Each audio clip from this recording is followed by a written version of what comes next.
최근 교회발 코로나19 확진자가 잇따라 발생하고 있어 주일을 앞둔 교회에 각별한 주의가 요구되고 있습니다.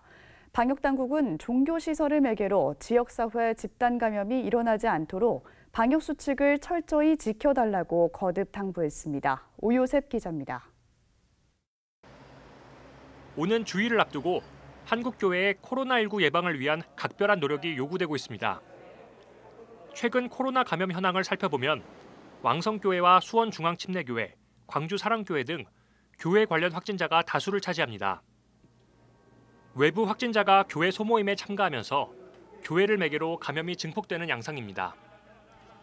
교회 관련 감염은 확진자의 가족과 직장 동료, 주변 시설 등으로 광범위하게 퍼지며 위기감을 고조시켰습니다. 특히 대구 신천지 사례처럼 한 곳에서 집중 발병한 것이 아니라 소규모 감염으로 나타나고 있어 역학조사와 후속 조치에 어려움이 더 큽니다. 지금은 각각의 다수의 상황을 직접 다 상황을 파악하고 그 상황이 가지고 있는 위험도와 이것이 확산될 수 있는 여러 가능성을 종합적으로 분석하고 판단해야 되기 때문에 지자체와 방역 종사자들의 업무 부담이 큰 상황이라는 점이 3일 기준으로 63명의 신규 확진자가 발생해 총 3단계의 사회적 거리두기 단계 중 2단계 기준을 넘어섰습니다. 방역당국은 1단계를 유지하지만 1단계 중 가장 위험도가 높은 상황이라며 매우 엄중한 시기라고 밝혔습니다.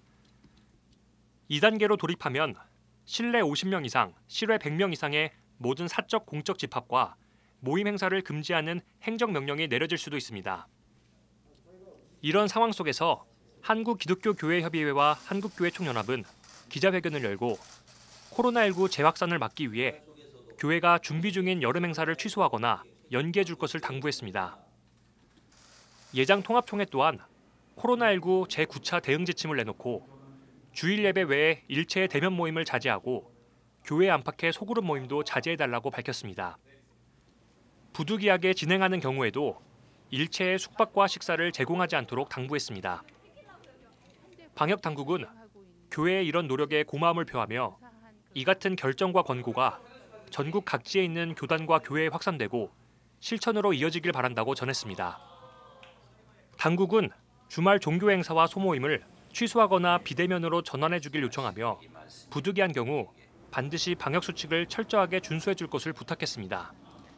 종교 행사를 할 때도 마스크를 상시 착용하고 좌석은 지그재그로 거리를 두고 또 노래도 합창보다는 반주로 대신하거나 식사도 자제하고 소규모 모임을 자제하는 등 이런 실천이 종교인들과 또 그분들의 가족 그리고 더 나아가서는 이런 종교시설을 매개고리로 해서 전파되는 집단 지역사회 전파를 차단하는 데 굉장히 중요한 역할을 할 거라고 보고 있습니다.